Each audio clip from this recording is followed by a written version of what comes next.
Good evening, everyone. Welcome to Talking Shop with Outlier Firefighters, episode 47. I'm here with Brian Stodola, longtime friend, brother, co-worker, whatever you want to say. Probably brother. That actually would be on brand. Anyway, Brian, thanks for coming on the show. Going to have a lot of fun tonight talking with you. Thanks for having me. Uh, Context, Brian and I have worked now two departments together. We both got hired around the same time. We're a full-time department, and we worked together part-time at a prior organization. So we go back, and then we had a gap, and now we're back together again, and it's pretty cool. So, and we'll kind of get into some stories because I wanted to talk about Brian and his recent promotion and some other things. So we'll kind of just get right into it and break the ice. So, Brian, what was your first exposure to the fire service? First exposure, I'd have to say, would be my parents. They were part of the mess canteen, kind of has disbanded a little bit now. But back in the day, they used to volunteer and they would actually respond to North Chicago, grab the mess canteen, and I'd ride along. Didn't matter what time of day it was. My parents would take me with. I was an only child, so they had nothing else to do with me. And I'd hang out with on scene of all different types of stuff, emergency events, fires, block parties, everything that the mess canteen did. I was there handing out pound cake and coffee to all the brothers. And then I'd be falling asleep when it's in the middle of the night. Guys would walk in and be like, "Oh, what's this kid doing? Don't mind him. I'm just hanging out with us." And pretty much from there, I kind of went away from the fire service a little bit, and then it ended up bringing me back in a little bit. So, but that was my first exposure, was the canteen, and back in the Valley days. Wow, I actually didn't know that. That's really cool. Justin Reynolds, who? With a wink, there it is. I knew it was coming. Like, so again, local people. Brian and I are local, so like these shows are always more fun because usually we get heckled a lot more than other people. So if you are watching live, please, if you got questions for Brian, I do vet them ahead of time. Wink, just so you guys know. But please throw them Brian's way. But yeah, dude, the mess canteen, that's cool. So so your parents were basically like called out from home and you just slummed with them and that was it? Yeah, so my stepdad actually was really good friends with Terry Cox back in the day when he was the one that would run Mess Canteen. So when my mom and my stepdad got together, my stepdad was kind of like, "Hey, this is kind of what I've been doing on the side a little bit, helping out these guys." My mom had zero exposure to the fire service and absolutely nothing. So he's like, "I got a pager. When the pager goes off, we get up and we go." And yeah, we all went together and we'd respond to North Chicago Station, pick up the mess canteen when it was there, and we'd respond all over the place. Uh, did you ever like peel away from it and like roll hose or something after fires? Like, did you ever get like a "Hey kid, come here" kind of thing? I was really young. I mean, I'd kind of walk around with some of the guys, but my parents didn't want to let me. Like, it's an emergency, right? You Yeah, don't want to have these kids running around, especially because my parents weren't part of the fire service, but sort of were. yeah. But they didn't want me getting in the way of people. But I'd kind of wander around the mess canteen and hand out coffee with some of the guys, and they'd be like, "Hey, check this out," and show me some stuff. But I couldn't remember any of the guys' names. Sure, yeah. Oh, it's still cool, man. Those, Absolutely, yeah. yeah. It was a great experience, and I remember a lot of long nights. But that was probably one of the best times, volunteer wise, that we did together. Do you think that like foundationally give you a spark for volunteerism? Because like we're both full time, we're both well, traditional, right? And like that spirit of volunteerism, I know exists within you, and I share that too. Do you think that really carried into that? And Absolutely, yeah, yeah, absolutely. I think being part of that and just seeing how people come together and that brotherhood really reunite, and I think that's kind of what made me go towards the fire service and the volunteer. That's how I started with Knollwood, and I'm sure we'll get to that in a little bit. But oh yeah. yeah, that's how I got with Knollwood. It was volunteer, and I worked there for an entire year without getting paid. Um, yeah, I mean, I still would volunteer any of my time if I needed to, if I had any spare time, especially nowadays. Yeah, I've found that the volunteerism almost is transitioned now into like instructing. Like whenever you get opportunities like that, and we're going to talk about. I mean, you do instruct, and you're doing a lot of those things, and it's not necessarily volunteer in that way, but I think what instructors get paid is borderline volunteer. Like, but Danny Frank says hi to both of us, by the way. So, Dan, thanks for watching. Cool to have you live. What's up, brother? I mean, we could just roll right in your career path. So, from the beginning to where you are now, where'd you start? How'd you kind of get your feet wet? You mentioned Knollwood.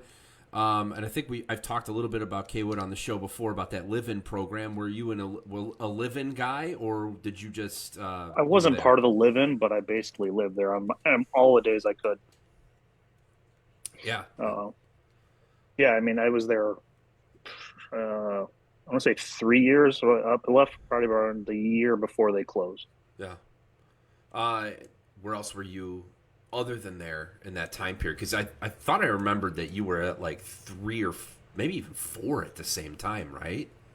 So I was on 3 paid departments, so other than Knollwood. But I'll start back a little bit. So Yeah. In high school, we had like an opportunity where we could go to a department and do a ride along. So I did my ride along, an internship with the Zion Fire Department, which was where I went to school and I lived at the time. So I started there, really bonded with the guys there, and that's kind of where my passion for the fire service really took off, I'd say. High school, we had a program called the Fire Explorers, and I was part of the Waukegan Fire Explorers with traditionally, it's funny because one of the guys that we got hired with, his brother was the one teaching the Waukegan Fire Explorers. But so I started at the Waukegan Fire Explorers. Big group of us got hired together. And one of the guys got hired on Knollwood, and then he came back to the Explorer post and was like, "Hey, I just got hired at this place. It was pretty cool. We do all this stuff and cool training, and the training was really what I was looking for." I'm like, Explorers was great, but it seemed like the same kind of training over and over and over again, and I really wanted to push myself and learn about the job. So I was like, "All right, I'll throw my application in," and like all of us got hired at the same time, and it blossomed from there. So from Knollwood, I put myself through EMT right out of high school, put myself through medic. So while I was doing that, I was working at Knollwood, Winthrop Harbor, and Antioch all at the same time. So that's where we got our connection is at Antioch. I got hired as an EMT only. Yeah. That's the only cert I had. And I was like, all right, I really got to grind to get my certs. And I didn't want to work any other jobs because I really wanted to be focused on the fire service. So that's why I was working all 3 of those jobs at the same time. Yeah. With that, so working multiple departments, young, right? What was one thing that you noticed was the same throughout all of them? And then what were some of the, like, speaking in some generalities, right? Like, what were your steeper learning curves then between the 3? Because trying to balance 2 organizations is rough, but 3, like, that's a whole other thing. So what was similar and what was a more challenging thing to navigate? Similar is easy. It's the calls and kind of the day-to-day routines, sort of. I think the harder things to learn is the relationships and the traditions of each place. A lot of places are rich and instilled with traditions, especially those part-time and departments that go back, like Nolan and Antioch. There were some deep traditions that I had to kind of adapt to and learn as I went. And that's people like you kind of brought me on and was like, "Hey, this is how we do it here." And you're like, "We don't care how you do it at your other department. This is how we do it here." And I'd have to transition that from sometimes I'd work in Knollwood, then Antioch and Harbor almost in the same 24-hour period. Yeah. So it was hard to make that transition. But also some of the same personalities. You'll see the same, like I say, the same clowns, different, or same circus, different clowns. It still goes today and still went back then. Yeah, that's definitely true. You get the same kind of personalities for sure. Yes, I guess Brian kind of touched on it too. So, like when Brian and I worked together, like I was Brian's lieutenant for a couple years. Not even actually, probably because you got picked up pretty quick, if I remember correct. And we'll transition to that because you're a hardworking guy, and usually, you find opportunity relatively quick. But full circle moment, Brian got promoted just recently, and I was his driver his first shift. And, like, I remember you saying, like, man, how the table, like, you were trying to break the ice with it. And I'm like, this is, like, for me, it was super cool, right, to like, remember the time that we had together. And now, to see where we're at and to see where you've grown into. And I was so honored and happy that I got that opportunity that day personally. Like, I know that's a selfish thing for me to say, but it was pretty cool to have that full circle moment and be working with you again. So crazy how those worlds just, you never know where paths are going to take you, especially from those part-time departments. So are there other long-standing relationships from those early departments now that you still continue to have? Yeah, absolutely. I still keep in touch with quite a few of the guys from Knollwood. A lot of those guys after Knollwood closed transition to Lake Bluff, and I still see them on calls every once in a while. We go to trainings together. They invited me over to bring my Explorer post to the burn tower, and a lot of those guys I still talk to from pretty much all the same departments. I'm good friends with a couple of them from Antioch still, and actually a couple of them from the harbor and Antioch showed up to my promotion ceremony Yeah. just recently. So um, there's a lot of good relationships I built, and I'd call them family from now. So Yeah, well, I mean, was that intentional, or did it just kind of you met the right people and locked in, and that's how it went? I met a lot of great people. I think the people that have stuck around really have benefited me and supported me, and I think that's why they've really stuck around. And I continue to bring them around because they continue to support me, Yeah, and I think that's what's really important is a solid support system and a backbone, really. yeah, those personal relationships, man. It's yeah. So early in your career, I ask this question. I always try to make sure I give you some context or whoever context behind it. So early in your career, usually you find someone that mentors you, and you may never get an opportunity to say thank you to them, but they come in at the right time when you're young, and they kind of set you off on the right path. Is there anybody that comes to mind for you that happened with, and maybe you have told them thank you, but if you hadn't, what did they do for you? I wouldn't say I had one specific person. I kind of learned a lot from everybody of what to do and what not to do, and I try to blend that into what my ethics and morals are as well, in my very type A-ish personality. So I'd say probably one of the guys that I really looked up to and really took their advice would be Frankie from Antioch. Yeah. We had a really good relationship together, great working relationship. He was the best man at my wedding. I'd say probably some of his advice I've taken the most to heart and really aspired and watched him blossom. Still wish I could get him over to Lake Zurich Yeah, with I us, know, but right? Yeah. he's not listening. Yeah, he's man. I had him on the show. If you're listening now, you can go back and find Frankie. Just an awesome human being all around and great leader. Yeah, dude, what a person for sure. And was there at your promotion? I mean, He was, yeah. yeah, That's why he's one of the people I hope to keep around until the day I die. yeah, yeah. No shit, right? Uh, I guess we kind of glossed over a little bit, but yeah, you just got promoted, so we need to kind of talk about that, right? We talked about everything else, and we didn't really say like Brian. Literally, like the ink's still not dry. Like Brian Yeah. just got made what, like a week ago, 2 weeks ago? Technically the Oh 21st, yeah, but yeah, then what was it, the 5th?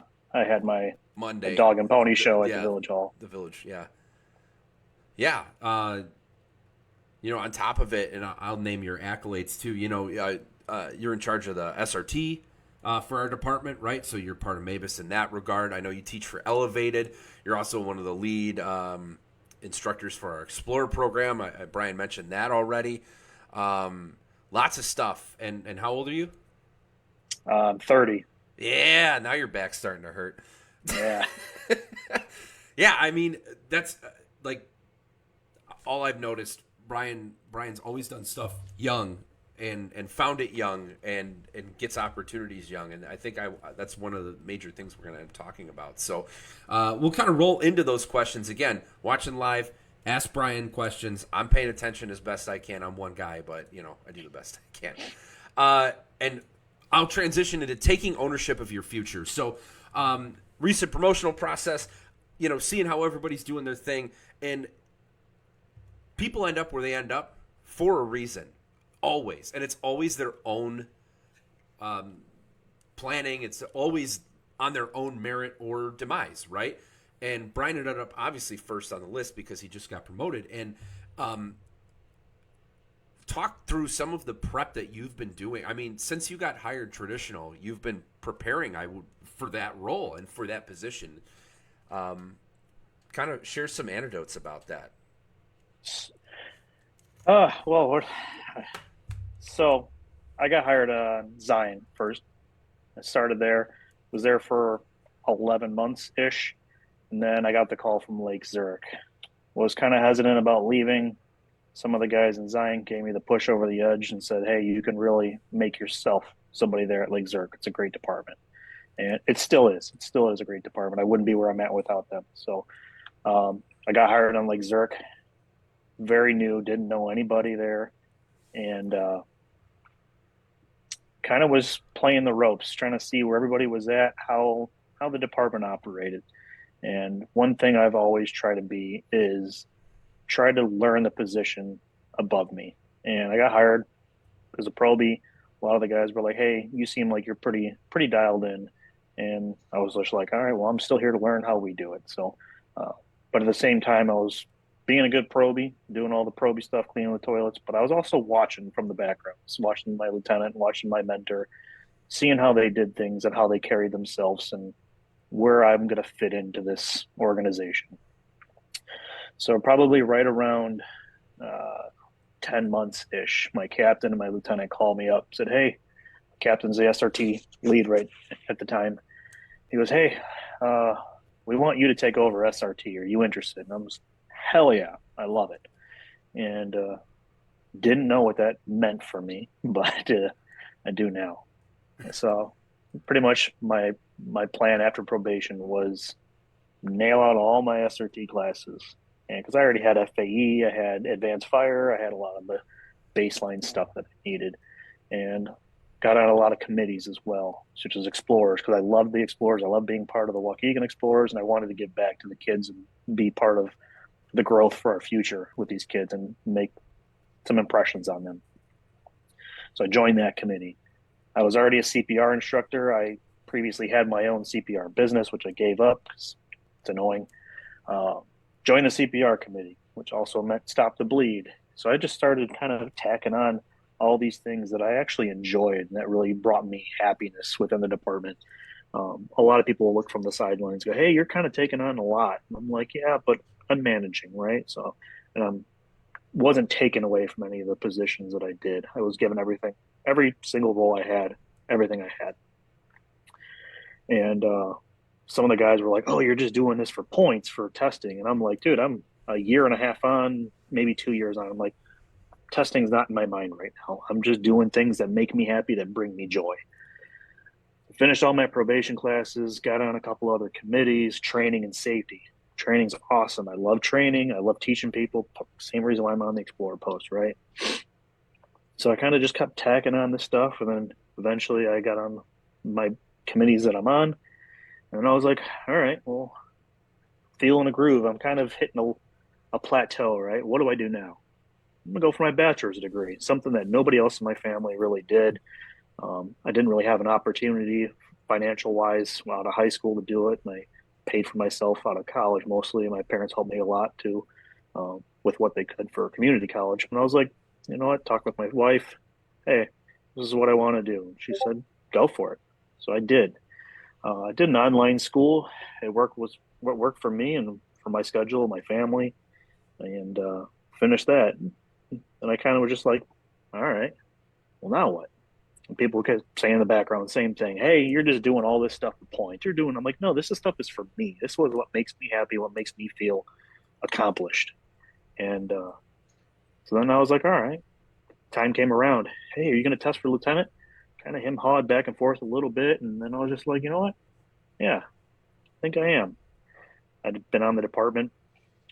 We'll finish 7 years in July, so not a lot of time on the job, at least at Lake Zurich, but overall experience 13 years. So I was like, yeah, sure, all right. So started testing and kind of was like, oh man, I really don't know what to expect. I'm testing against a lot of these good guys. A lot of guys with good experience. I've taken the test before. I didn't know what to expect. you're taking the test too. You've already been a lieutenant. And I'm like, some of these other guys are lieutenants on the other jobs. I'm like, man, I'm like, all right, well, I don't know what to expect. So I dove in as much as I could, learned as much as I could, and um, tried to act up a little bit. I had been a mentor for 3 years, so I really hadn't had the chance to sit in the right seat with my officer. I'd Yeah. always been driving, but yeah, I dove in and just gave it my all, and it paid off. Yeah, I mean, you said It's a long-winded answer, but yeah, no. You're fine. No, and I appreciate the long-winded answer. It's not long-winded. Well, you said something in there that it took me time to realize this too, and I want to echo it because people need to hear you do the shit for you, right? Like, yes, and you're doing it for the department too, but that's not what I mean. But if you're doing things just for points, just for promotion, you don't get anything out of that if you don't get promoted, right? And so, what a great mindset to have, in the way that you're taking on responsibilities, and that thought process needs to be shared more often. And I champion you for that thought process, right? Because regardless of how there's no way you can feel empty if that's why you're doing stuff, right? And especially when you're young and you're getting fed, you're getting a seat at the table as much as you were and are, and that payback with the Explorers too. I was one as well, and that always tugs on my heartstrings in the same way, giving that kid an opportunity to see stuff. And but yeah, doing stuff for you, just, I mean, what a great way to shut that negative side down. You're just doing it for points, right? yeah, I think there's a lot of that now, and I know it's a sort of a competition, but Yeah, we're really there to support each other, right? If you got promoted, I would want you to be better. I want you to sure. be the best Yeah, officer, because if you're sitting in the right seat for me, I want you to know your shit. yeah, So, yeah, there's a lot of negativity out there, and I don't know if it's just from people that are not confident with themselves, a little self-conscious maybe, but yeah, some people may be envious that they don't have the time that they can give that I was able to give to it as well. And yeah, so young, and I think that's part of it as well. But it is what it is, and even if I didn't get promoted, I would still be on all these committees sure. because, like Yeah. I said, it means something to me. Yeah, I mean, and you also, you mentioned you talk to your wife, like, it's not like you're, in your parents' basement. You're in your own damn basement, and you got, wife and family, and you still making an effort to do those things for you, right? And on the back end, it worked itself out, right? Your wife is on board with making that happen. That's such a key component of every bit of the fire service, is they got to be on board. Yeah, I would not be anywhere near where I'm at without the support of my wife. She's been through medic school and 2, 3, 4 departments that I've been on. I mean, she is the rock. It wouldn't be nearly at all where I'm at without her. And we had some good conversations, and she ended up quitting her job to stay home with our kids. So that would also mean that I could pursue the things that I wanted to do, and really dial in. So Yeah, yeah. I commend her for everything that I've done, because without her, I wouldn't be where I'm at. Dude, shout out to our wives, right? I'm in the same boat, right? Like, that, I think I'm noticing it more in the fire service is that we're taken up so our wives can be home again. You know what I mean? Almost in the way of like the early 90s, late 80s, and we're realizing like we can provide from them and do that. Uh-oh, you froze. We lost you. Nope. Oh, kind of back. But yeah, awesome having your wife involved. Definitely. I lost your video, but I'm sure it'll come back up, so we'll just kind of Turn keep off my going. light. Even though you look hilarious in the pause, by the way, so it's not very flattering. But we already said all this great stuff about you, so if you look weird in it, I guess that's that's not the worst thing that could happen. Turn off the Wi-Fi. We'll see if it gets better. Yeah, I don't even know how to make it like buffer or auto buff, but Leonard says you're frozen. Yeah, we know. Hey, there we go. You're back at it. There we go. They'll turn it off, turn it back on again. You take it out and blow on it, right? Yeah. meditation moment. Yeah, something like that. What would you say? So again, you're on probation, and they approach you and say, "Hey, we see this. We see you doing something. You know, SRTs in your future," and they plucked you out early, right? What were some of the biggest challenges, young in I mean, in an informal? I guess in that case, that's a formal leadership position when you started running a team. But what was one of your biggest challenges with that early? Oh, biggest challenge was first getting certified and figuring out what I'm doing. The second was stepping into that role and taking over the position from the captain, who I'm not trying to throw under the bus, but he was busy doing other stuff. So things were not getting done and things were not brought up to the current codes and standards and current practices, and trying to get our team and our equipment where we needed to be as a guy who's got 18 months on, and telling these guys, I mean, I got guys that were on this in the fire service for 20 plus years and they've been on the team forever, and trying to tell these guys, hey, I need to take your 6 bar rack away. You cannot use that.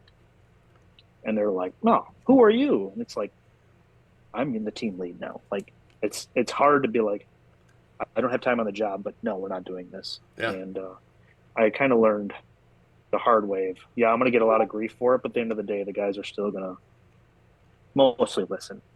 So, yeah, trying to get things back on track and where they needed to be, and develop my own systems and my own processes, and figure out what it is that we had and what we needed. And I pretty much started over, because what he was doing and had didn't work for me. And Yeah. I swallowed it and said, get into the grind and making things that work for me and make sense.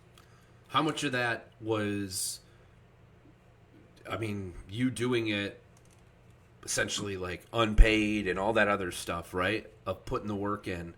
How much of it was that? A lot. Because at first I was a little afraid to be like, hey, I'm putting in all these hours of admin time kind of behind the scenes, to be like, I want to get paid for this because I'm still so new at it.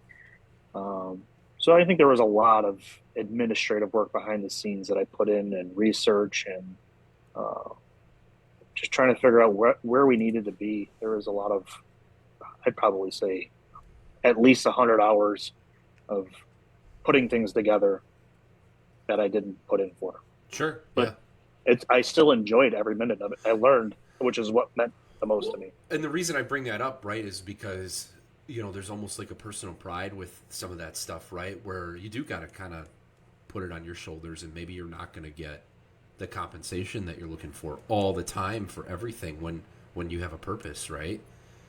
And Absolutely. Yeah, sometimes you got to make it happen. When you first were having some of those more difficult conversations, right, about changing of, modernizing some standards and things like that, as your communication style changed, what were some things that you noticed you were deficient in the beginning, and now maybe you're better at, from having those challenging conversations early and to where you are now? Initially, probably being like, oh, okay, maybe you're right. And whereas now it's like, this is the direction we're going in. I'll take your opinion into consideration, and if you have insight, I will stop and listen. Unless there's something safety related, this is the direction I want to go, and this is what we're doing. So I think, a lot of it's maturity, right? I wouldn't even say I'm 100% mature at 30 years old. I don't think firemen ever mature, but No, but I think kind of just growing a pair and being like, this is the decision that I'm going with, and if you don't like it, I'm sorry. I'll listen to your opinion to some extent. do you think without that leadership opportunity, young and early, you would be the same and prepped for your job as a lieutenant? Do you think that exponentially helped you having responsibility early? I don't know about exponentially. Sure. It definitely gave me a lot of insight, because I'm preparing budgets and I'm doing purchasing and quotes and a lot of the things that guys that aren't in charge of committees, or current lieutenants that aren't head of committees, that don't do. Like, I don't know how many times I've helped my previous lieutenant, like, hey, can you help me do a PO? Hey, I've never done a budget. Can you show me what what it is, and I'm like, oh yeah, there you go. And I think it's cool that a 7-year guy can show a 20-plus year guy, hey, Yeah. this is how we do things. And he's just receptive to it, especially because now I have a little more, I won't say clout, but a little clout to my But position. yeah, like well, are you talking from your promotion you have more clout, or just from the, No, yeah, I was going to say from the volume of work that you've done to that yeah, point, right? Yeah. yeah. Just the name of I put to myself of SRT training and the things I've done for the department and really stepped up and non promoted lieutenant roles because I haven't done much as a lieutenant other than ride an ambulance a Well, lot. yeah, I mean, and it's new, but still, yeah, like, um, we were going to talk about the transition from one position to the other, but yeah, I guess we can kind of roll into that in the same way. So, obviously, you're new, so you don't have a whole lot of, experiences actually in the rank sworn in, right? And obviously, you're going to grow through some of those things, but can you talk a little bit about paying attention as a blue shirt, as you had mentioned before, about what the lieutenant's doing and some of the your method behind doing that to learn from them? Can you talk about that? Yeah, absolutely. So when I first started, I had a very strong, solid seasoned lieutenant. 20 years in the fire service. He'd been a well-respected lieutenant. I was his backstep. It was a great experience, but he had been there for a while and he'd seen some things, and he was always willing to show me. And I listened a lot more than I spoke. And I'm sure you've heard that people didn't like me at first when I started because I wasn't very talkative. Yeah, I know. And Isn't that ironic? Yeah. but Proby's got one mouth and 2 ears for a reason. So I was absorbing everything I needed to know, and so I'd go on calls with him, and we'd do something, and I'd not like today's generation, but I'd be like, why did we do that? Is there like a process? Is that a policy? Oh no, this is just kind of an unwritten rule. Okay, hey, I suck at alarms. What are we doing here? What am I looking at? Fire sprinkler systems. I would just ask, and he was always willing to show. I think most of my lieutenants and officers that I've been on, and even some of the senior blue shirts I've worked with, have always been willing to show me and tell me why behind the things. And I think that's kind of the start of the, the what's the word I'm looking for? The craving for information, right? Yeah. I Yeah. want to know. I want to know, and so I would just kind of follow him and just watch and observe what he's doing as a daily officer. That was kind of, I've always aspired to make my officer's job easier. That's I had a great relationship with my previous lieutenant before I got promoted and was taken away from him on his shift, and still a little salty about it, but that's all right. And then But breaking the band up. yeah, I always aspired to make his job easier and always learn the job ahead of me, because if I knew his job, I knew what he expected of me at all times. Um, and we flowed together once we had that relationship, and once I knew his role and what he was expecting, what he's thinking, he'd turn around and tell me to do something. I'm already doing it because I just knew and was thinking on the same page as him. And I think that really makes a very cohesive team and crew together, right? You don't have that if you got floaters every single day, where you can't. I sit down and tell one year guy, "Hey, this is my expectations every single day," and just keep repeating. It's like 51st dates, 10-second Tom, right? I feel like that. Um, but so once you have that seasoned crew and build that relationship and aspire to learn the position above you, be good at your position. Absolutely, be solid before you start trying to be more, right? But take little tidbits at a time when you're mentally ready. I think that's the most important thing. And now that I'm an officer, I want to be great at my role. And then once I'm comfortable, I want to start learning that role of that captain, so I can make his job easier and kind of be thinking that same role. I'm already taking some of those classes. I just finished incident safety officer. Terrible class, Well, but yeah. it needed to be done. Yeah. But yeah, so I mean, I'm already starting to push myself and see the other side of the building of what he's doing in that car, and I think once I'm great at my role, it's just a goal of mine to make his job easier and think on the same page as that captain, battalion chief for us. You flipped that, but yeah. Yes.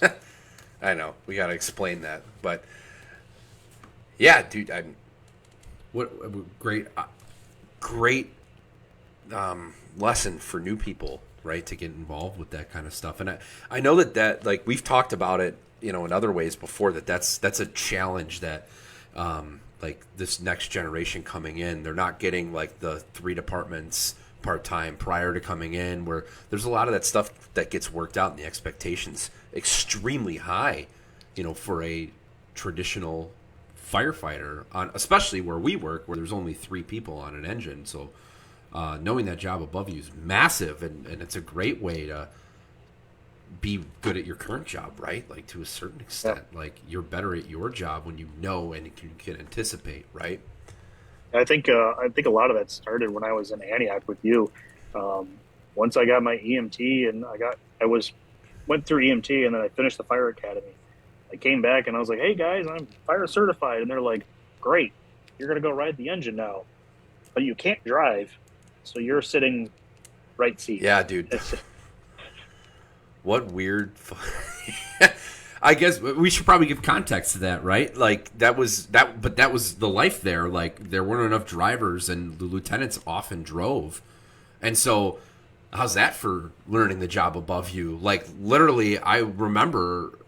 I should not vaguely enough. I've been hit in the head a lot, so those days I don't remember as much of them. But that was my job there, and I remember being. You were one of my regular people that rotated out there, and there was a level of trust where, I'm telling you how to be the officer as the officer, so you can manage that stuff. And I wonder how much of that really stuck for now. Like, it's funny, I didn't even think about that was our dynamic, and it was pretty regular where that's how it worked. Like, yeah. it's nuts. I remember you looking over me multiple times and be like, "You need to get your FIE."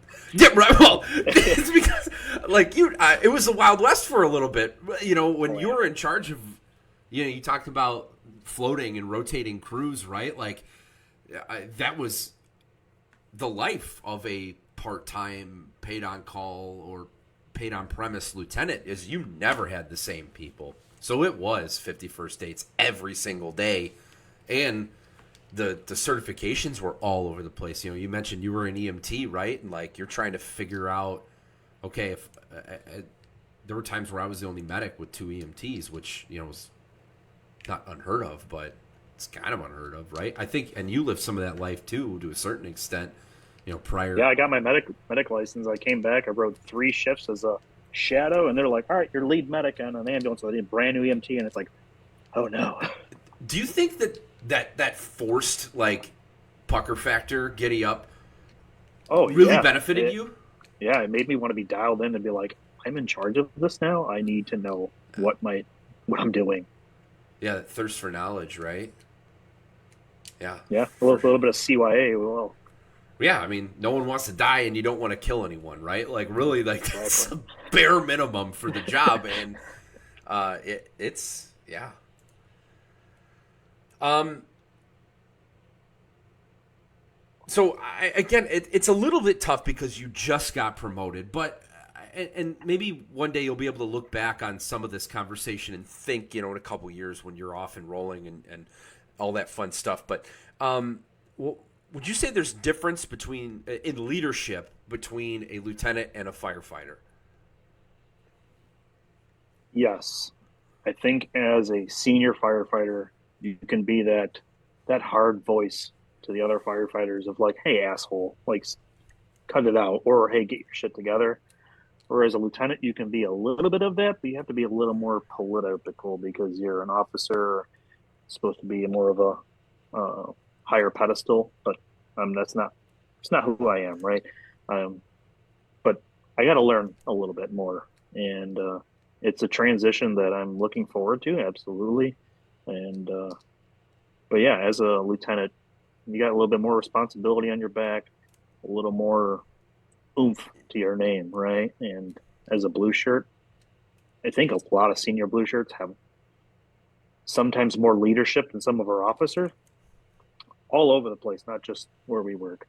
And I think taking into consideration everybody's experience and listening to everybody is really important as well.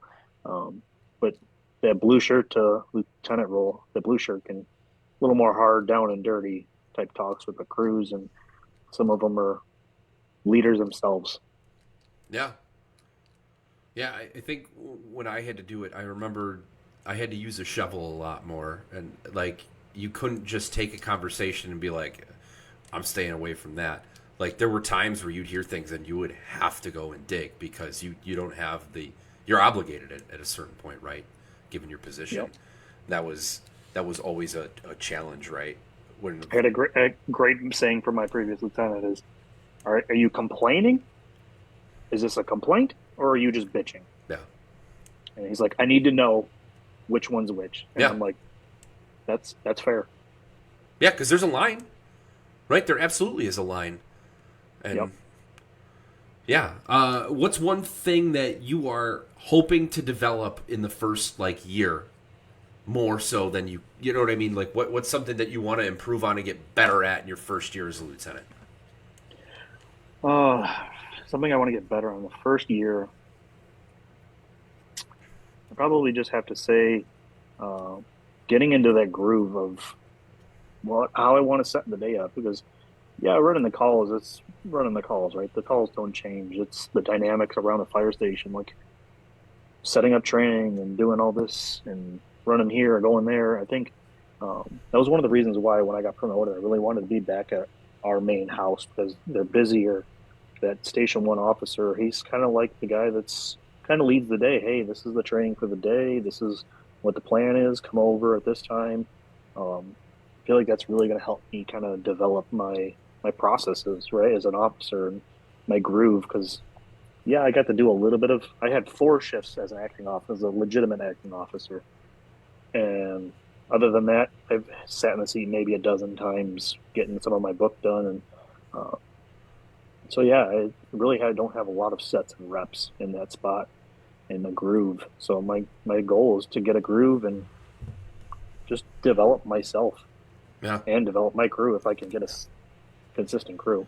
Yeah, and that's that dynamic. That's a our department right now, Yeah, and that absolutely. will change. It's not like it's not gonna or it's not like it's gonna be like that forever, especially as things grow. But yeah, that finding that groove, that's got to be a definite challenge with how things can be for sure. You mentioned the explorers, right? And teaching the explorers, and that's great way to get into things. Would you say that teaching explorers has prepared you now for the generational gap of new firefighters coming in? Uh, That's not a yeah. loaded question. I really was. I know you laugh, but No, it definitely has. The new generation has a different mindset, a different learning style, different language, pretty much, right? And they don't receive the same harsh, hey, go, go, go, go type of response that I was pushed into or you were pushed into as a fire service, right? And like they're the more kinder, gentler fire service. And don't get me wrong, we have some solid explorers that I would take into a fire as my backstep any day. Like they're great, dialed in. Not all of them, right? And trying to figure out what's their learning style and what works best for them and trying to dial myself back, be a little bit more patient. And having my own kids has definitely helped me with that because talking to my toddlers just like talking to some of these explorers, man. Um, you really got to slow down and explain things very thoroughly. We got a lot of new generation firemen that come into our job and they have never touched a toolbox, they've never worked on a car, they've never framed a wall. They just don't know, and I see a lot of guys getting frustrated with that.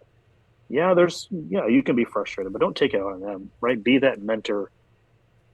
They got to learn somehow, right? Like, hey, this is what this is called, and this is how you use it, and these are the different applications.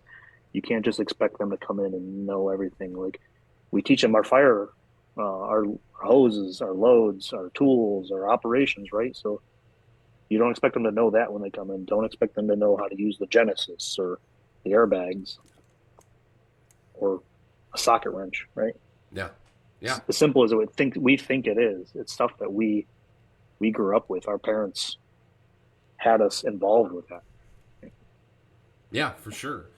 I mean, like, there's always going to be generational differences, right? And I think you're on with, you got to figure out what makes them tick. You got to figure out how they think, and you get a front row seat to that development with an Explorer program. And departments that don't have that, and everything costs money, but there's some real value to it. There always is, and especially like, were Explorers the first time that you taught, like in a formalized setting, anyone things? I taught EMS before that, before I Okay. did the Explorer post. I've taught some EMTs and some paramedic class before I did the Explorer post. Okay. So, but those guys have a little bit more understanding. They've been through bio and they've been through some of that stuff and Yeah. they've done right along. So they kind of a little bit more exposure than a explorer who walks in who's 14 years old and ooh, big shiny truck. Yeah, and you're trying to kind of steer them. And I make fun of it because like I say they're like my toddler because my toddler just why, and the explorers are like that too. And it's just like it's driving me nuts. But they that's how they comprehend things. That's kind of how I comprehended things too, just not to that extent. Yeah. Yeah, for sure. Like it's like what? It's an end result or effects based learning, right? Like you want to know how you got to the end of that line, so it becomes a natural thought process. It's not something that you have to actively think about, right? Because you understand how everything works within the system, I guess, if you will. Yeah, and a lot of these new generation explorers and new hires too, they want to work smarter. They don't want to work harder, which I don't blame them. Right? Our job's inherently tough. If Yeah. there's an easier way to do things, then that's great. Show me how to do that. Like a lot of them, we're seeing a recruitment and a retention issue, and part of the recruitment issue is because nobody wants a blue collar, hardworking job. Yeah. They want an easy job doing YouTube, TikTok, IT stuff because it's better benefits, better hours, they work from home, and that's part of what the new generation is. It's just that digital age, right? Yeah. Yeah. Yeah. I mean, it's way easier to be a TikTok Sit at home and star. have a podcast. Yeah. No shit. uh, but seriously, like anyone can pop up and do stuff like, I don't make any money doing this, but um, this is way easier than doing my job. That's for damn sure. So, um, when you we've both been mentors, and how many guys now have you mentored? And I apologize for not remembering that off the top of my head. 3.5. 3.5. Yeah. Over each of those guys, and they're all different, right? The people that you've mentored, and they all have totally different needs. Did you pick up on that early and adjust your style? I wouldn't say early, but it was definitely like my first probie. He was dialed in kind of like how people thought I was when I got hired, right? He'd already been on the job for a while. He had a good, solid background. He had a great personality. He was easy, right? He was easy, made my job so easy. And uh, so I kind of got laxed at first, right? And then my second one was not so easy. But that's okay because I got to really step into that role as a mentor and Yeah. do what I signed up to do, right? Mentor. And it took me a little bit to kind of figure out his learning style and personality. But once I did, yeah, we grooved and we had a great time. We busted each other's and we learned a lot and we got better, both of us. How long did it take for you to realize with your second guy that you needed to change your style and learn more about him in order to actually mentor him? Probably the sad as it is, probably 3 months. Sure. No, I mean, Right? there's no judgment. Like that's part of this, right? 3 months. Yeah. Yeah, I'd say it was at least 3 months before what I was putting down, he was not picking up. And I'm like, all right, maybe it's not you, maybe it's me. And then we kind of reconvened, and then he started figuring things out a little bit more. And it was no fault to him. It was my fault as an instructor of not adapting my teaching style to his learning style. Yeah, I think that's one of the biggest things, like learning how people learn and how their brains work. We just last shift had a big, long conversation with.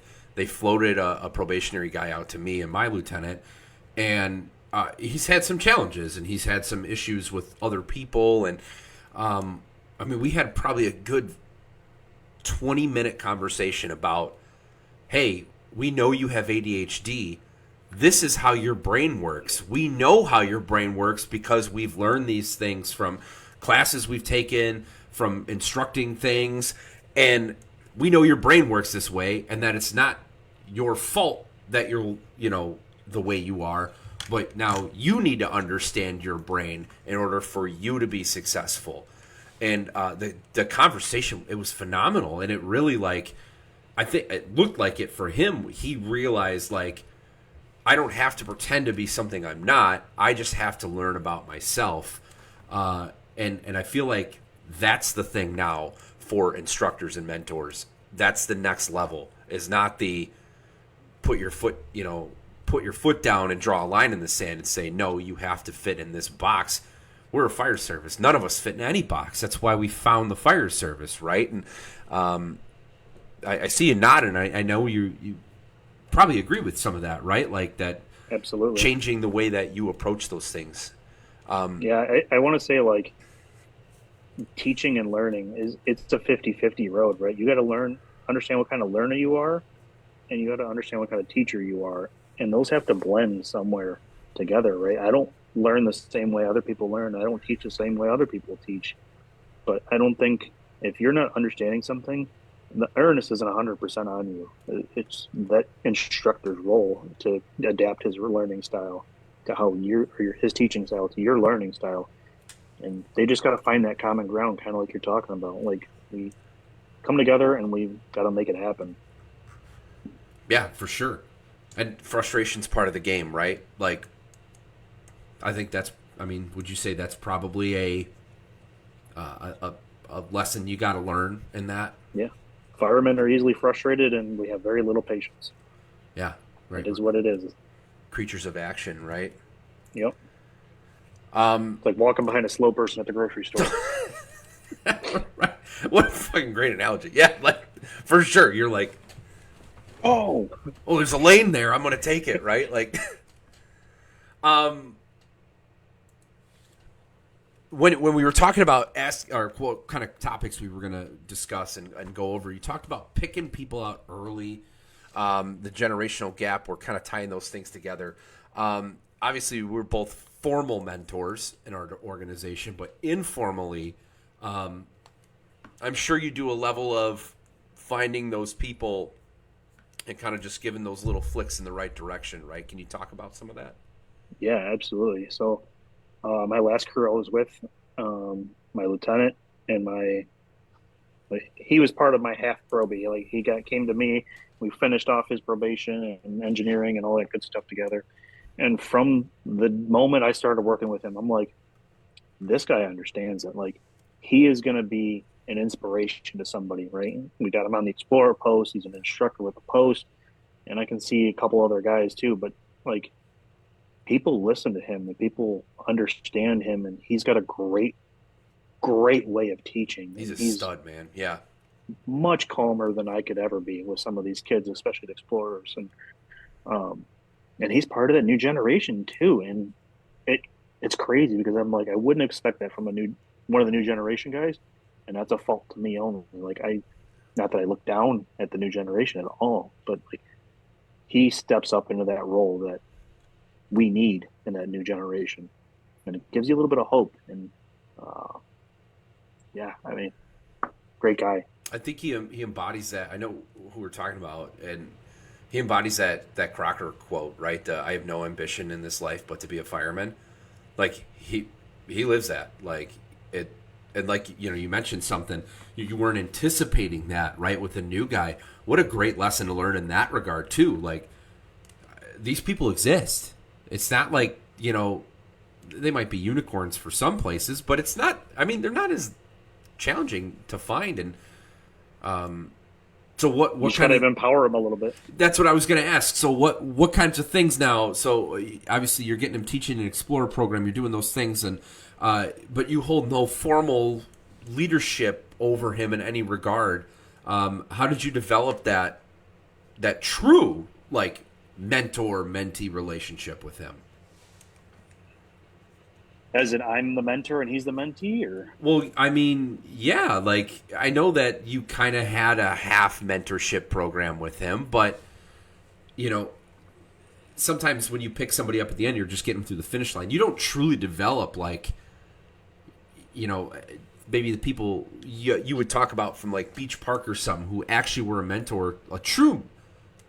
It's probably I'm phrasing it poorly, but that informal chosen mentor versus assigned mentor kind of thing, right? Was there any difference in terms of that informal chosen mentor versus the assigned mentor in your approach with him? I think it just took me a little bit of time to. So like I said, he came to me mostly through his probation. We finished it off, so I had to step back, and I'd already worked with him a few times. I'd seen him. I've seen all his evals. Everybody that worked with him loved him. So it just took me a little bit of time to sit back and watch him, watch what he did and how he did things, and I kind of just try to fit in what little bit I knew to help him push him further, and really aspired to understand what drove him and what he really liked and what he wanted to do with his career.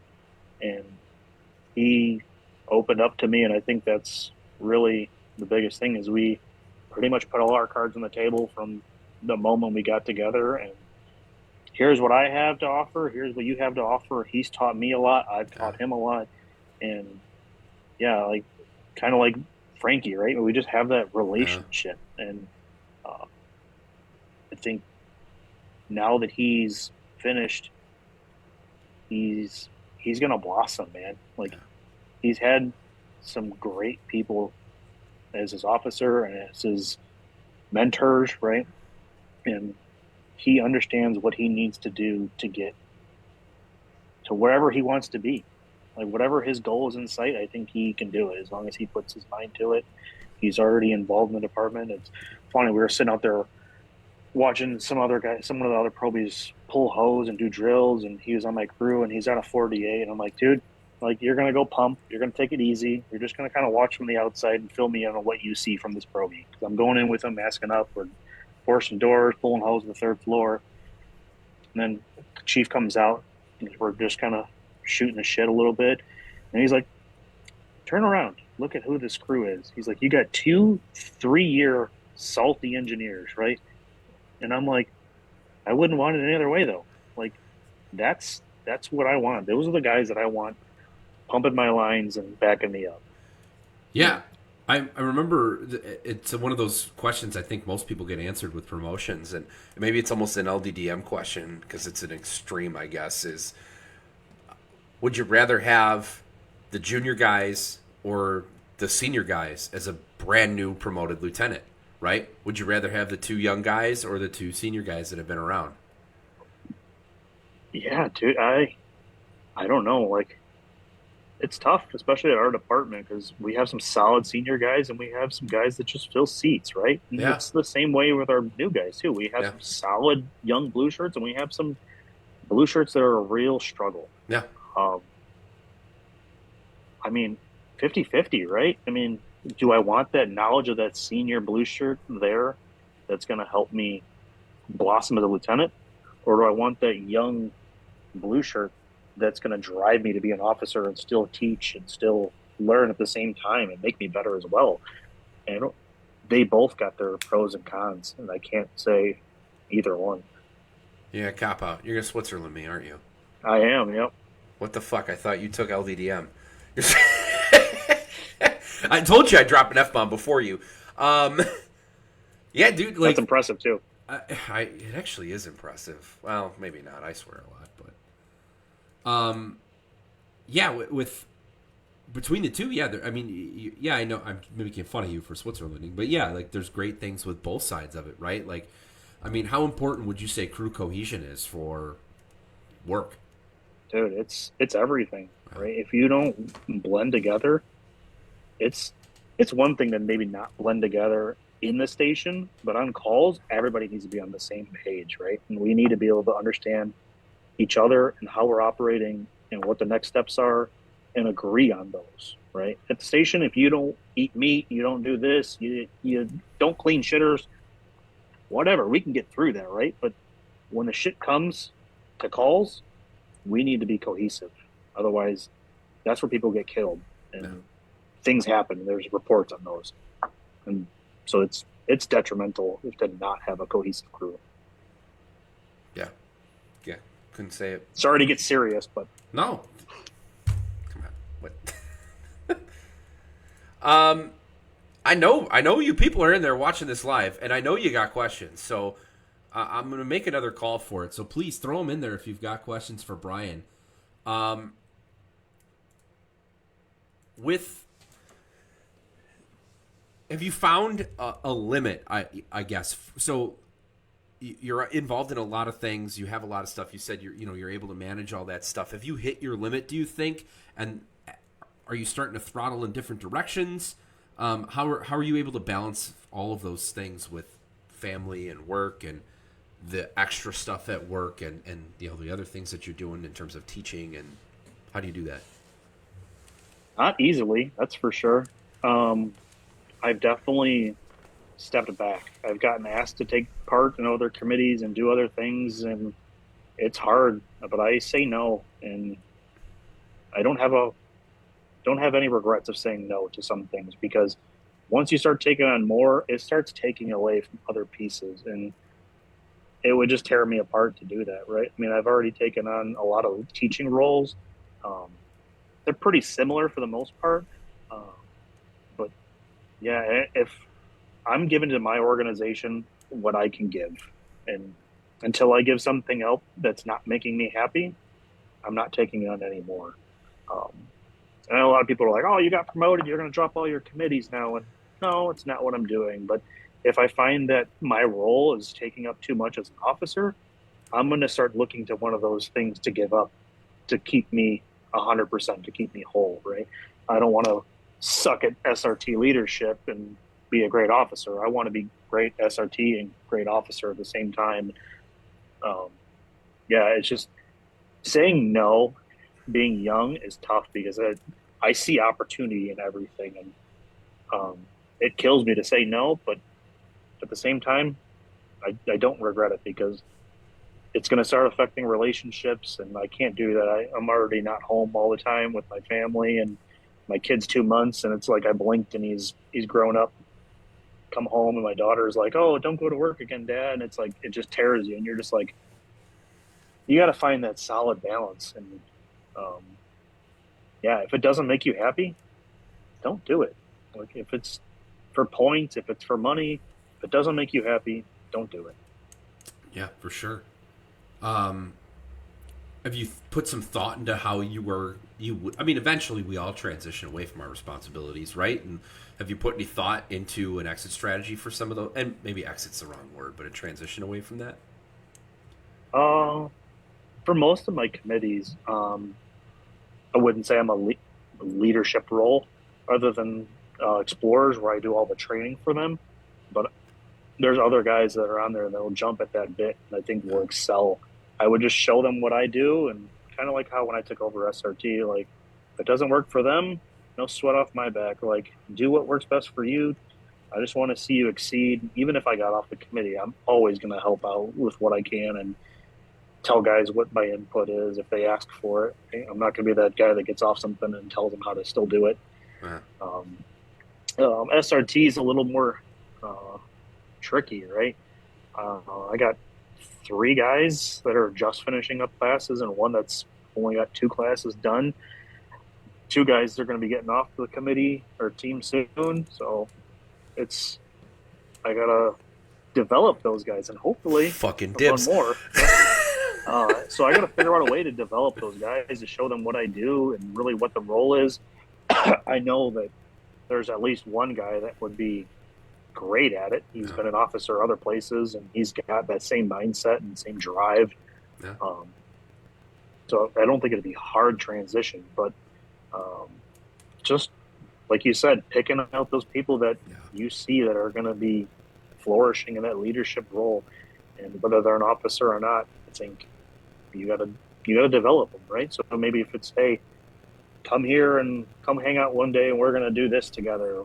Help me set up the budget, type of thing. And I know any of those guys would be willing to do it. It's just setting up that succession plan, which was like when I got hired, there was no such thing as succession plan. It was just like, oh, he retired. Now who's taking that spot? It's like, oh, you're thrown in the role. So I mean, I'm a big believer of succession planning and figuring out who's going to fulfill my role and who can do it better than me. Because really, that's what I want. I want the organization to be better. I want that person to be better, and I want that person to make other people better. And it just continues on. That's how we make the fire service better. Oh, I'm glad you said it because if you didn't, I was going to make sure you were aware that you were saying that, without those words towards the end, right? That have you? I don't remember if you're a football guy, and I'm kind of a football guy, but I thought it was Saquon Barkley this year. He had it was, hey, in this game, if you rush for 15 more yards or something like that, you're going to set a record. And they were crushing whatever team they were playing. And there's an audio clip of him talking with an assistant coach or something like that. Hey, we'll put you back in so you can get your record. And he's like, no, let the boys eat.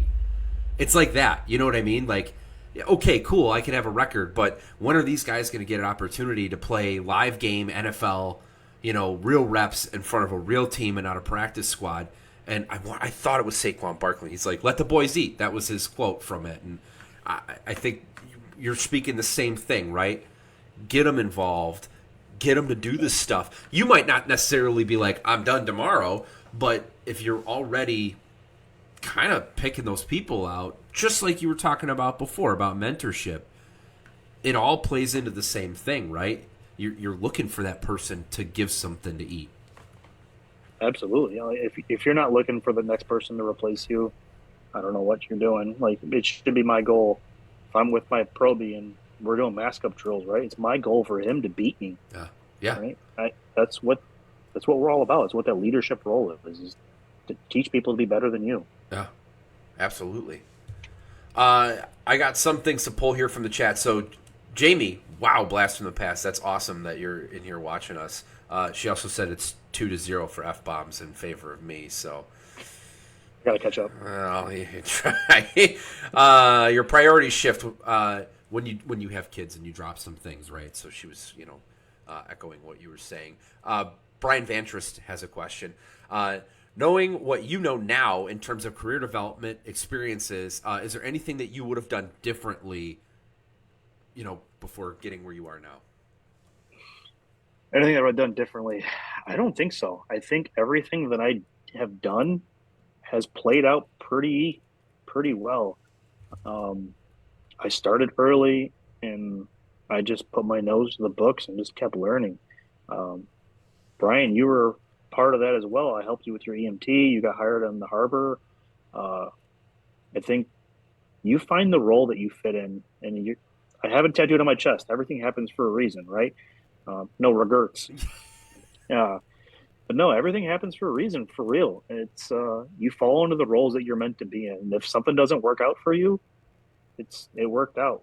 Like, you weren't meant to be that. Well, honestly, that was one of the things, and why. I mean, not just because it's fun to talk with you, but like that was one of the things I wanted to share from you. Is I love the way you answer that question because it was by design for you. You had a goal, you set that goal, and you worked on that goal. It's not like it happened by mistake. It's not like it was pure luck and roll of the dice. Like, yeah, like you knew what you wanted to do, and you put your head down and you fucking did it. There's three, like it's, but that's the point, right? Like, I don't know. Have you ever read Stephen Covey's 7 Habits, Highly Successful People? Are you aware of that book at all? One of the habits yeah. is begin. It's on my list. It's a great book, but and one of the habits is begin with the end in mind. Like, I mean, one of our captains beats that into a lot of people's heads, and I mean that with all the love in the world because, like, it's the truth. Like, you can be whatever you want to be as long as you're willing to put in the work. That's really the thing, right? Like, Absolutely. you Like can have a goal, but go ahead. it was no easy tote getting to where I'm at, especially at the age that I'm at, right? It today's world, a tester's world. But when we were testing, right, to get hired was hard, and I got hired twice, and it was hard for me to leave that department. I have no idea where I would be at if I stayed, right? Taking that leap of faith, starting over, was not easy, but it played out, right? And I busted my ass to get where I'm at, and I had a great support system. Like, you got to have all these things in line. You can't just have an end in mind and not have the framework, right? You have a goal for sure, but don't start heading towards that without something behind you because you're going to fall and you're going to fall hard. Um, have I succeeded in everything I've done? Absolutely not. I've taken some L's. And it's about how you get back up and how you get back on your feet and get back at it, right? I mean, that's really what it's about. It's nothing but hard work. I couldn't even say there's any luck involved because yes, ask my wife. I'm the world's most unlucky person. Um, yeah, just bust your ass and do what you want to do, and if you stick to it, you'll get it done. I've had some of our current new hires ask me like, "Hey, how did you get where you're at?" And it's like, "Well, how much time do you have?" Like, there's a lot, and it's like there's guys that are 35 years old. And it's like I don't know how to tell you how to do it because that's not how I did it. Yeah. Right? Like I didn't even want to join the fire service initially.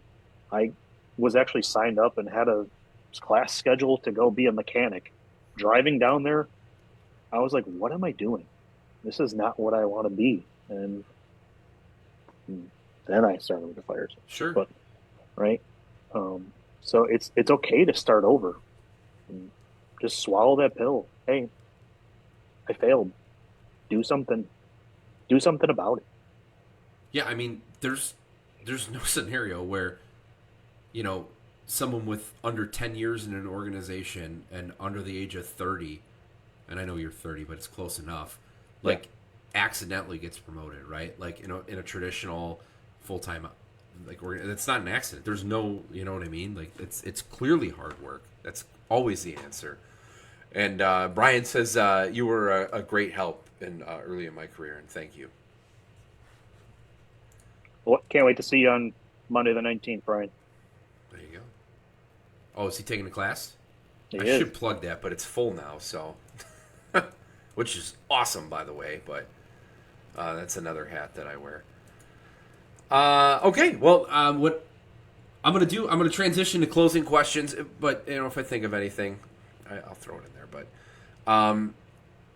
other than the fire service, what's something that you are nerdy or passionate about?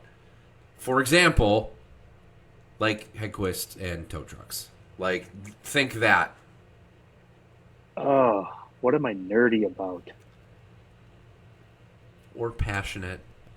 I mean, I'd have to say probably the biggest thing I'm nerdy or passionate about right now is TRT, but that's part of the fire service, and it's not really okay. Yeah, but right? I think what you're doing though is a little bit outside of that. I'm willing to give you a B minus on that answer. Right? It's cool because I can learn how to use my fire service skills in an industrial setting, which I think is great, and the opportunities out there. Yeah, I mean, we didn't even talk about your instructing in the non-fire service world with that. And yeah, I mean, yeah, that's a cool thing to, and I'm sure there is a deep pool of information in that regard, right? I remember you sent me a Snapchat. What was it, a couple months ago, where you're like, it looked like you were in some stadium, like hanging from the friggin' roof. Like, I mean, how cool is that? Yeah, right. It's where else could I get that opportunity? Well, I love it. An iron worker, maybe, but yeah, but it's different, right? Yeah. Yeah. What's the best training or class that you've ever participated in? I'd say right now, I think best class I've been to, the fireground company officer. It was it was a no BS. You're thrown in the role, kind of like how I've been in my entire fire service, just thrown in that seat and just burning, right? Like I can't get enough sets and reps as an officer under live fire, and it's simulated and controlled, but it is what it is, right? But yeah, I had a lot of good reps and a lot of good relationships were built in that class, and uh, yeah, I mean, I still talk about that class today. When I went with another Lake Zurich guys, and that's another thing I'd share to anybody else is if you're going to take classes, go with somebody else. Like it helps a lot, especially if you're kind of that introvert. Like you can help build those relationships, and it's easier to build relationships with new people if you have somebody else that kind of helps you break that ice and break you out of your comfort zone as well. But yeah, I'd say Fireground Company officer down in Champaign. I had a question I didn't write down that I just remembered, and I wanted you to talk about it because it's cool. And I want you to talk about your bucket, your helmet. Oh, I want you to yeah. talk about that. Um, so I bought a leather helmet 2 years ago, wore it religiously, loved it, right? And I got promoted. I wanted to keep the leather because it's a great tradition. It's one of my favorite pieces of equipment that I have. And sent it to one of my buddies, Mike Vitale. Shout out to you, buddy. Did a great job. I had him paint it. Not only did I have him paint it red, I had him keep the underside black. Um, because, yeah, I'm promoted. Cool. But that underside's black because I never want to forget where I came from. I never want to be that officer that took that class, that one class somewhere that changed me who I am. I want to be the fireman that's just promoted, right? And still be a leader. Um, yeah, I really he kind of brought me into that, and I was like, dude, I love that. Like that's a great thing, and I want to spread that. And I've talked to other people, and they're like, dude, that's awesome. Like I want to do that too. And it's like I don't want you just to do it because it's cool. I want you to do it because you believe, like, hey, I'm always a fireman at heart. Like I never want to forget that. Yeah, yeah. I mean, how how, how freaking cool is that? Uh, I have no smooth transition between that. I just wanted to make sure that we actually talked about that because of how awesome that is. So kudos to you and Mike for doing stuff like that. What's one mistake? And we've talked about mistakes plenty, so I know you got more than one. But what's one mistake that you made and you've learned from that you'd be willing to share in the fire service? Uh, I mean, I'll compare it to. It includes the fire service.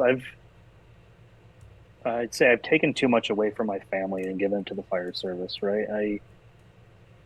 My wife and me, we've gone through some things together, just like every other family has, right? But uh, I realized that I was taking away too much from my family and giving to the fire service.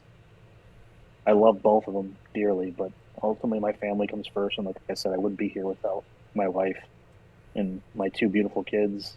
So the mistake I made was committing too much in myself to the fire service, not coming home and still being absorbed by work, right? Not being able to struggle to flip that light switch of work to family, right? I take too much home, and I've really transitioned a lot of that where it's like, if the phone's ringing, maybe I don't answer it. I mean, I wear a union hat now, so I kind of have to answer it when it comes to that. But yeah, not every email needs to be answered, right? Put your phone away during dinner, spend time with your family, ask your wife how she's doing, right? I think a lot of that I learned the hard way, and I've grown from that. So take care of your family. They're really what's there at the end of the day, right? You quit this job, you'll be replaced tomorrow, but you leave your relationship, it's going to hurt for a long time. Solid advice. Couldn't agree more.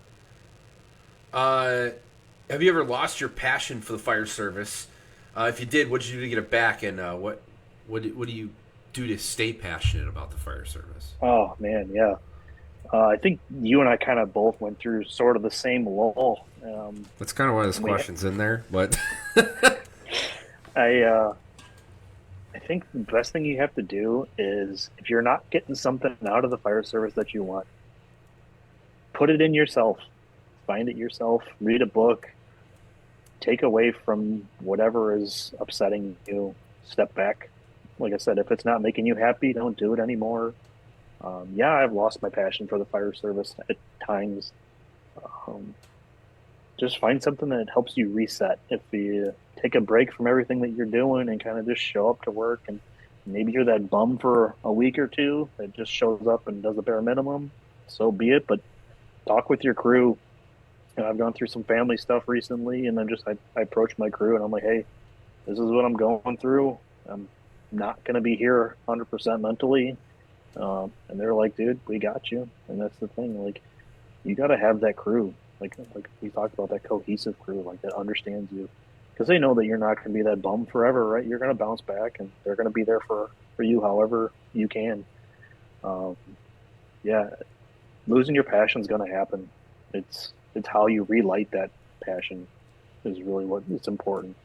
Maybe some of you won't relight it, and that's okay, right? If you lose your passion, don't do something that's burdening you. If you don't love it, don't do it. It seems to be the concept of this. yeah, it's great advice, right? And I remember us having a conversation when I was in one of those lows, and you were not in the same low, and you had some perspective and you had some clairvoyance. And I remember basically you just said, listen, do something about it, dude. Stop. Do something.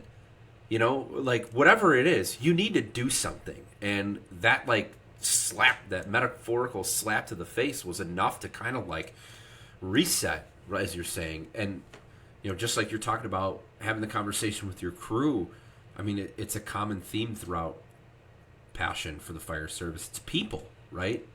It's your brothers and sisters that pull you back out. And, great message to share for sure.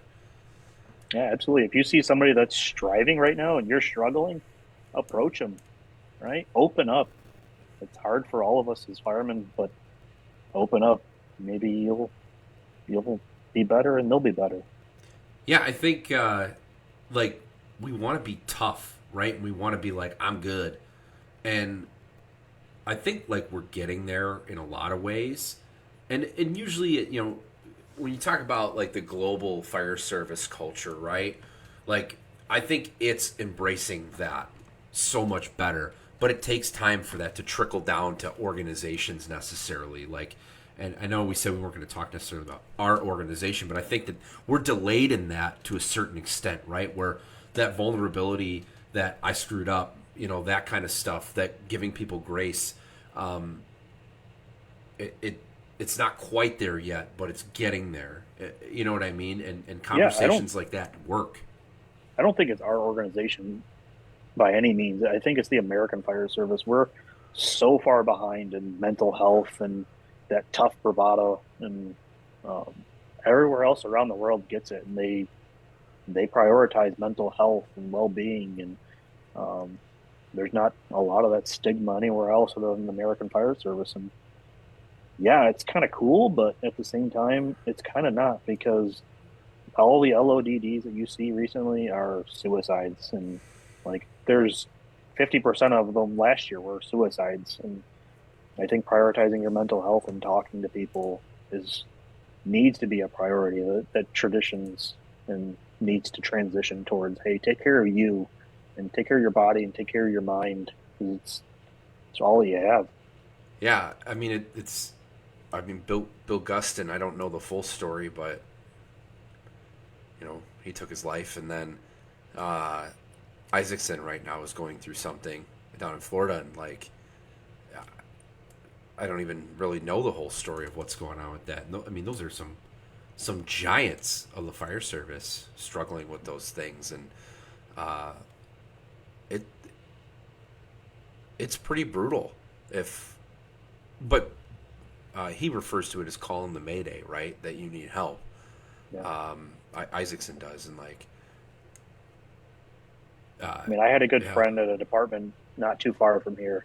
He took his own life because he was going through some stuff, and nobody really paid attention to it. They knew he was going through some stuff at home, and next thing you know, they're getting the phone call that he shot himself. And like, people need to wake up and see these things. That just because we come to work with a smile on our face doesn't mean that everything's okay.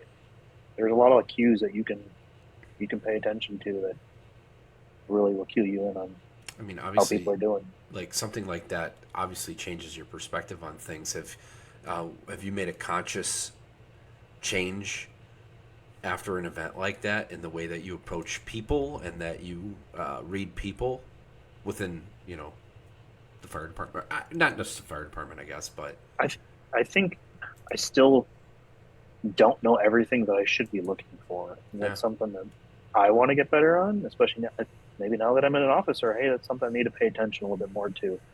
Um, I've always been a kind of a people watcher and kind of just watch people's mannerisms, and I don't know. It's my tism, right?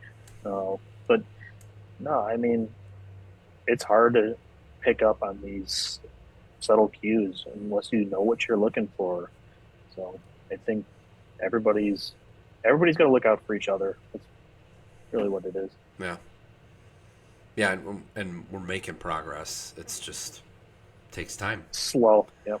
right? Total night and day difference from 20 years ago, right? Like, um, if you were going to give someone a sense of how fire service culture should work by meeting one person, who would it be? And this could be someone that you've actually spent time with in the fire service. It could be someone you look up to, maybe, in the greater world of the fire service, if you will.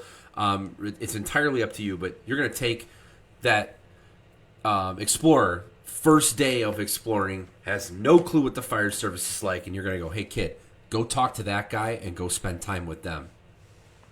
Oh, I wouldn't even know like a big name to drop. You don't have to drop a big name. That's not what I'm Yeah. saying. I'm trying to Yeah. say you have whatever you want. I mean, I'm going to be selfish here. I'm going to say, come spend a day with me. All right. Come, come walk in my shoes and see how we do things. And Yeah. because who better to show them than me telling them, right? Like, I don't know what I could say. I don't know exactly what you're going to do, but I know, like, if someone comes to watch me, right, they're following me. I'm going to do my best to make sure that they understand the fire service, the culture, what I didn't learn growing into the fire service, and what I wanted to learn, and what I think they should do, and how to make it better. Number one is this is how we do things, but this is what we should do. Yeah. Yeah. Spot on, dude. Absolutely. And yeah, last question. What's the best part of the job?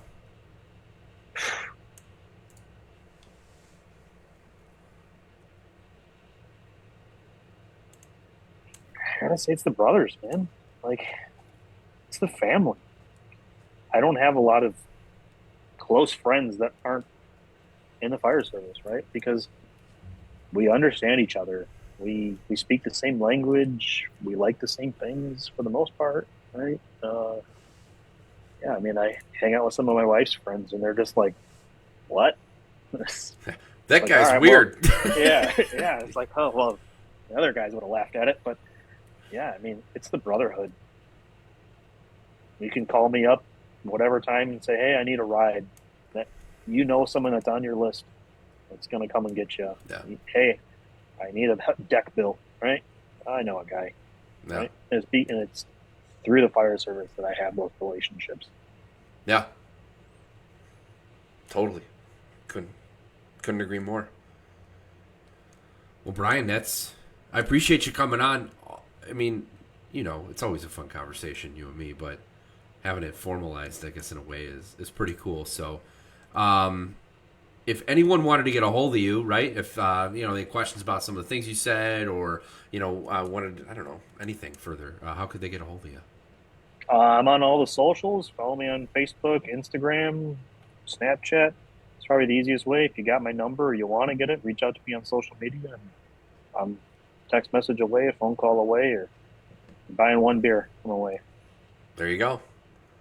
It's going to make 47 episodes. Thanks for listening, and we'll catch you on the next one. Thanks for having me. Thank you, dude.